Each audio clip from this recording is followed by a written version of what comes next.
Jadi per 1 Oktober kemarin, itu untuk semua penumpang internasional, baik WNI maupun WNA yang datang dari luar negeri dan masuk ke Indonesia, itu wajib mengisi yang namanya All Indonesia. Oh gitu. Seperti itu, Mbak. Termasuk yang membawa handphone di luar negeri. Iya, betul. Didaftarkan emailnya harus mengisi All Indonesia, begitu ya. Ya, perlu.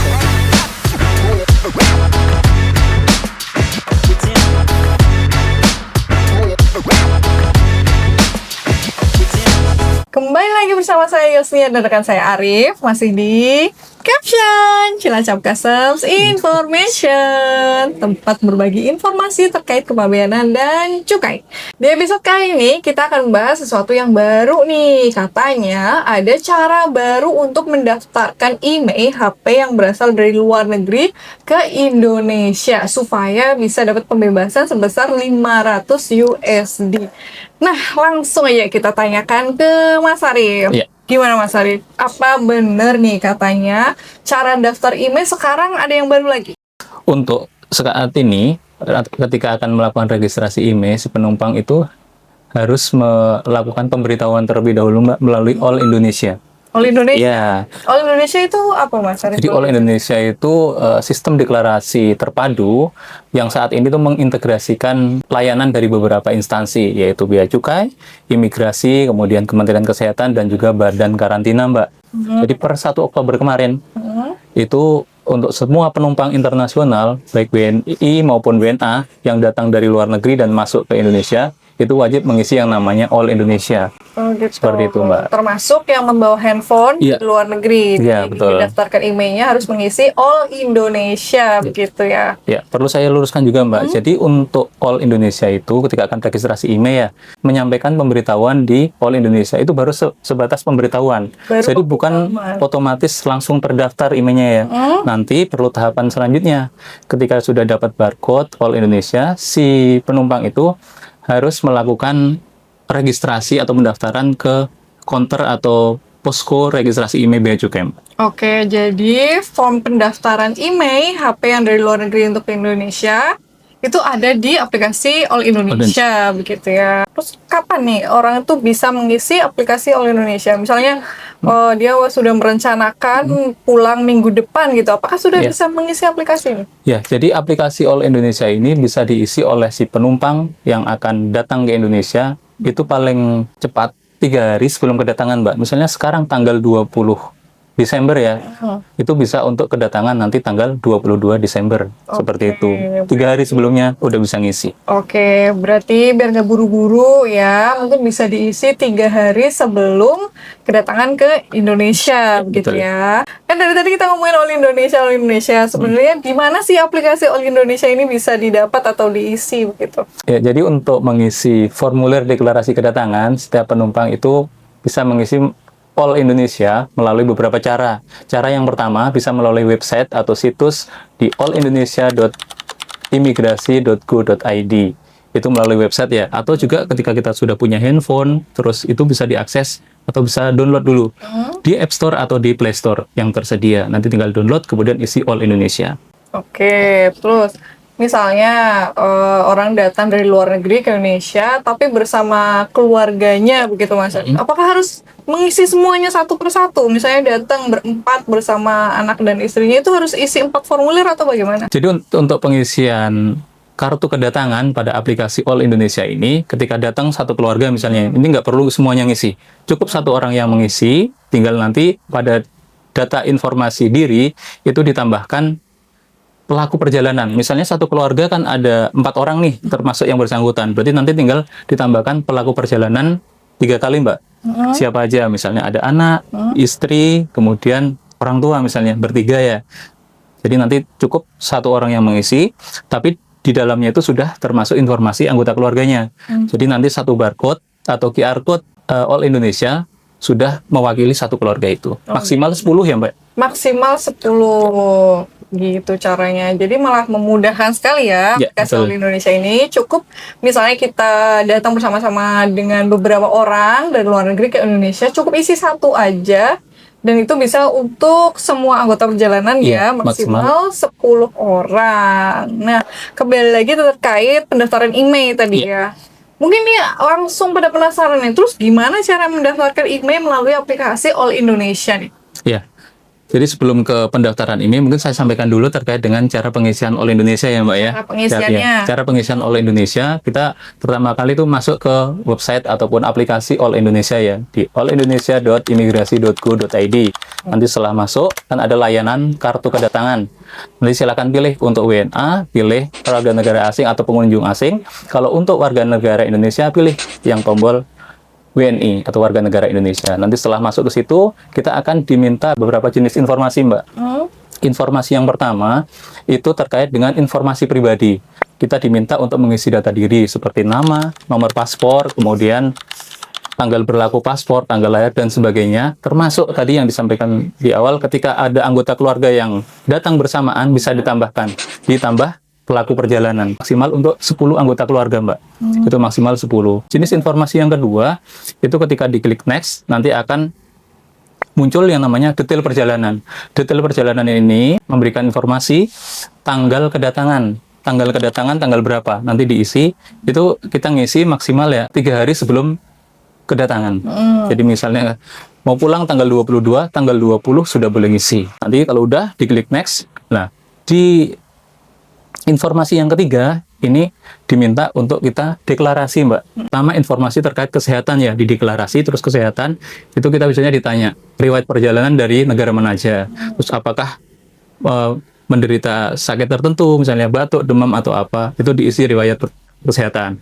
Kemudian yang kedua yaitu untuk riwayat atau barang bawaan dari karantina. Nah, jadi untuk karantina, nanti ini akan ditanyakan juga, apakah si penumpang yang bersangkutan itu bawa produk hewan, olahan tumbuhan atau produk olahannya, itu nanti akan ditanyakan, silakan jawab ya atau tidak. Dan yang ketiga, itu yang dari bea cukai ya.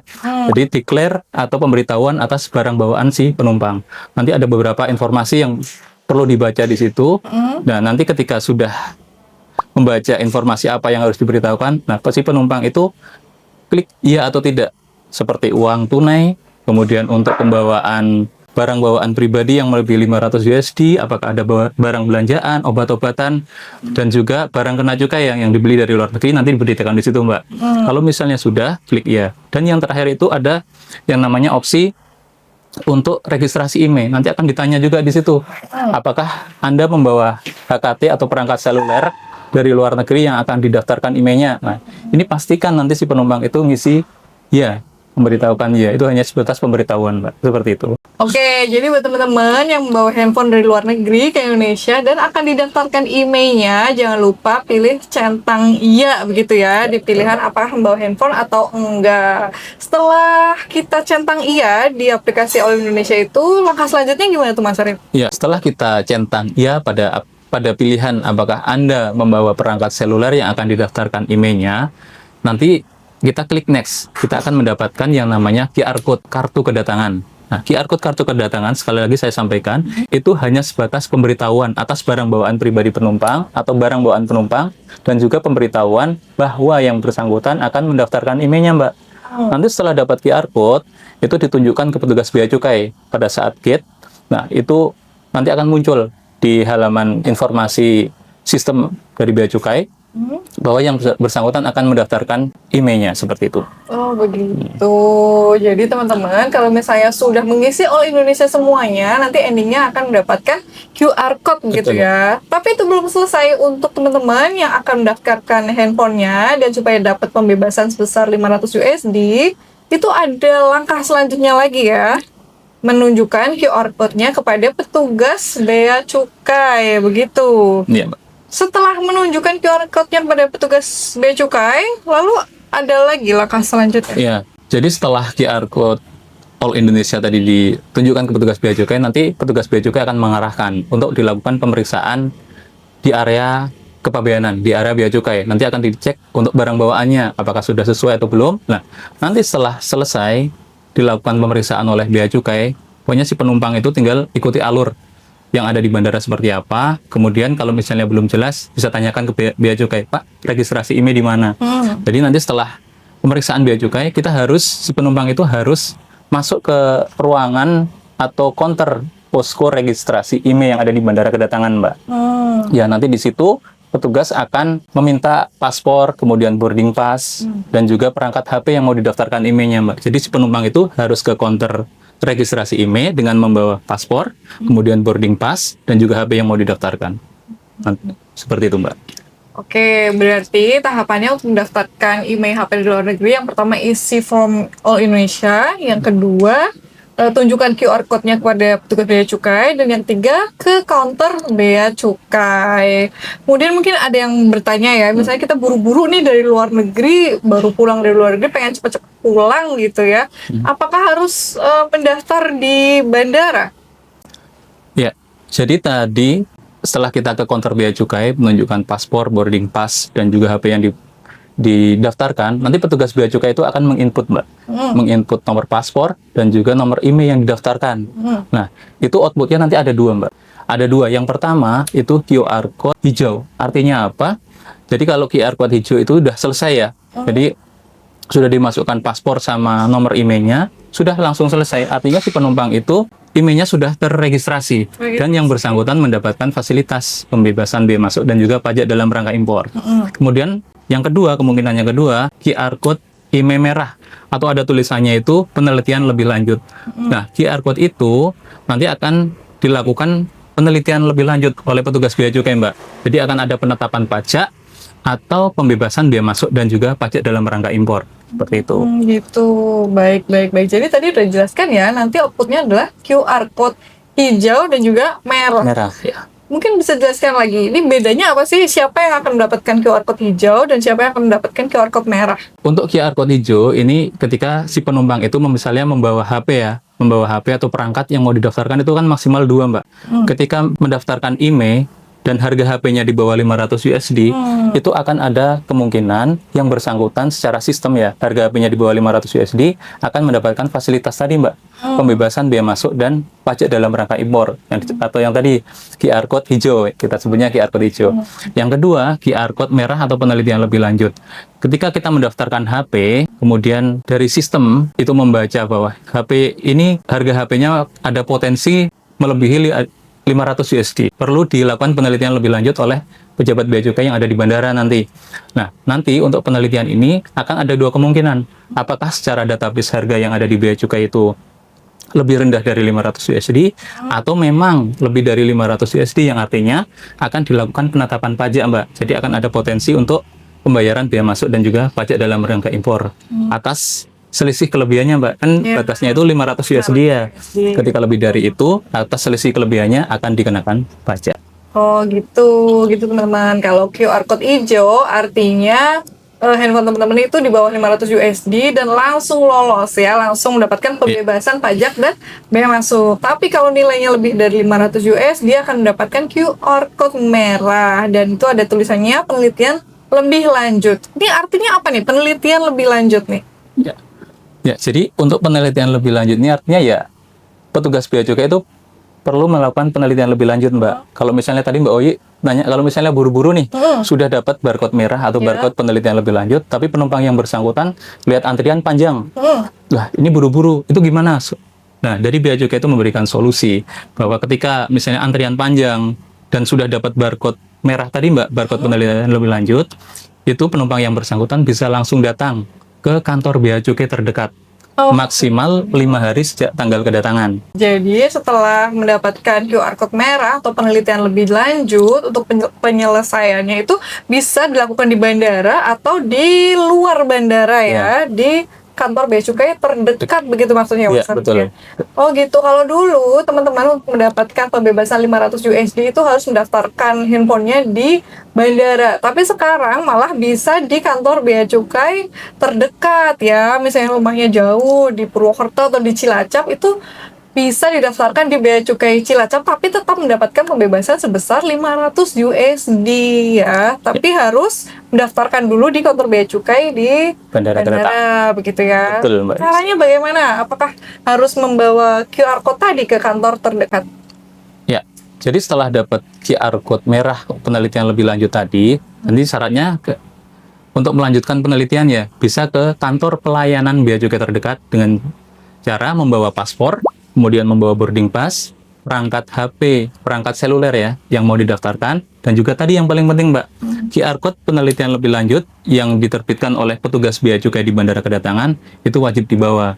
Dan datangnya itu maksimal 5 hari sejak tanggal kedatangan. Seperti itu. Oke, jangan lupa ya, untuk mendapatkan pembebasan 500 USD, teman-teman harus membawa QR Code yang didapat dari petugas di bandara ke kantor bea cukai terdekat. Atau kalau misalnya tidak buru-buru, langsung saja diselesaikan di bandara, Bandara gitu kedatangan, ya. betul. Misalnya ada pembayaran pajak dan bea masuk, ternyata mungkin antriannya sedang sedikit, langsung saja diselesaikan di Tempat. bandara ya, di tempat begitu ya. Terus ini ada pertanyaan lagi nih, mungkin ada teman-teman yang benar-benar lupa ngeblank, langsung aja jalan keluar bandara padahal belum registrasi handphone yang berasal dari luar negeri. Ini gimana nih solusinya, Mas Arif?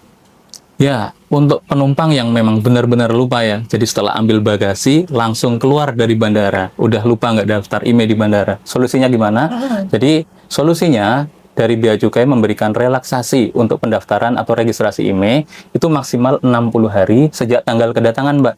Silakan datang ke kantor pelayanan Bea Cukai terdekat, dengan syarat tadi, membawa paspor, boarding pass, dan juga perangkat seluler yang akan didaftarkan. Silakan datang langsung ya ke Bea Cukai. Dan satu lagi yang paling penting yaitu ketika sudah keluar dari bandara nanti harus mengisi formulir registrasi IMEI.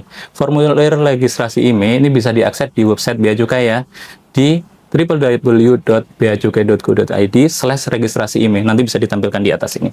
Nah, buat teman-teman yang benar-benar lupa nih nggak mendaftarkan handphonenya di bandara, begitu ya, ternyata masih ada solusinya, yaitu silahkan saja daftarkan di kantor bea cukai terdekat, tapi jangan lupa isi dulu form pendaftarannya di beacukai.go.id, begitu ya. Terus kalau gitu apa nih bedanya, Mas Arif, mendaftar dulu di bandara lewat All Indonesia dengan langsung aja datang ke kantor bea cukai terdekat? Ya. Jadi bedanya ketika kita atau si penumpang itu mendaftar di bandara kedatangan secara langsung ya, sebelum keluar dari bandara, terus langsung registrasi IMEI kan tadi mendapatkan fasilitas pembebasan 500 USD. Kalau untuk PMI kan mendapatkan fasilitas pembebasan 2 HKT per tahun ya. Nah, ketika sudah keluar dari bandara, fasilitas yang 500 US dollar tadi sudah tidak dapat diberikan, Mbak. Jadi tinggal kalau kita daftar langsung ya, sudah keluar dari bandara, udah buru-buru, kemudian daftarnya di kantor pelayanan bea cukai terdekat, itu fasilitas pembebasan yang 500 USD itu akan hangus, Mbak. Artinya apa? Nanti akan dikenakan bea masuk dan juga pajak dalam rangka impor. Seperti itu. Oke. Jadi buat teman-teman yang pengen mendapatkan pembebasan 500 USD ya untuk pajak dan bea masuknya, harus mendaftar melalui All Indonesia dan langsung meregistrasikannya di bandara, begitu ya. Karena kalau meregistrasikannya setelah keluar dari bandara, tidak mendaftar lewat All Indonesia dulu nih, itu tidak bisa mendapatkan pembebasan 500 USD, sayang ya. Jadi jangan lupa isi registrasinya di All Indonesia dan datangi petugas bea cukai di bandara. Nah, ini satu lagi nih pertanyaan yang penting banget karena ternyata banyak banget yang ngalamin terkait jasa unblock IMEI yang banyak banget ada di masyarakat gitu ya. Jasa unblock IMEI ini sebenarnya gimana sih, Mas Arif? Apakah benar bisa unblock IMEI tanpa ke bea cukai? Jadi ini yang perlu saya sampaikan juga ke masyarakat Indonesia dan juga penumpang yang akan datang dari luar negeri, untuk senantiasa waspada dengan modus penipuan yang mengatasnamakan bea cukai. Salah satunya modus ini, Mbak, modus unblock IMEI. Jadi perlu saya sampaikan juga bahwa registrasi IMEI atas handphone yang dibawa oleh penumpang dari luar negeri itu hanya dilakukan di posko atau counter registrasi IMEI yang ada di bandara kedatangan atau di kantor pelayanan bea cukai terdekat. Itu satu, Mbak. Terus yang kedua, apabila ada tagihan pajak ataupun bea masuk dan juga pajak dalam rangka impor atas registrasi IMEI itu, nanti itu akan diterbitkan billing DJBC namanya, Mbak. Jadi billing itu sebagai dasar untuk si penumpang itu melakukan pembayaran pajak, itu yang resmi. Jadi untuk billing ini penumpang akan melakukan pembayaran langsung ke kas negara. Iya, jadi kalau misalnya bisa lewat pembayarannya bisa lewat mobile banking ataupun ke counter bank yang ada di bandara. Nanti itu sifatnya bukan transfer, Mbak. Apalagi transfer ke perorangan, itu jelas penipuan yang dia. Jadi yang perlu diwaspadai yaitu bahwa pembayaran billing DJBC itu hanya dilakukan langsung ke pembayarannya ke kas negara, bukan sistem deposit atau bukan lagi transfer ke perorangan, Mbak. Itu lagi yang perlu garis bawahi. Oke. Nih buat teman-teman ya, harus waspada ya. Penipuan yang mengatasnamakan bea cukai ini modusnya jasa unlock IMEI biasanya ya. Itu penipuan, jangan percaya karena pendaftaran IMEI hanya melalui konter bea cukai di bandara atau di kantor bea cukai terdekat begitu ya Mas Arif ya. Betul, Mbak Yusnia. Nah, itu semua informasi terkait pendaftaran IMEI yang terbaru sejak Oktober 2025 ya. Buat teman-teman yang mau mendaftarkan IMEI-nya ya, sudah menyimak video tadi, tapi ternyata mungkin ada yang masih ingin ditanyakan ya, ada yang belum jelas, silahkan tulis di kolom komentar. Nanti akan ada petugas bea cukai yang siap menjawab pertanyaan teman-teman semua. Dan jangan lupa like dan share video ini ke teman-teman kamu supaya semakin banyak teman-teman kamu yang mendapatkan informasi penting ini. Ikuti terus video-video kita untuk informasi kepabeanan dan cukai masih di Caption Cilacap Customs Information.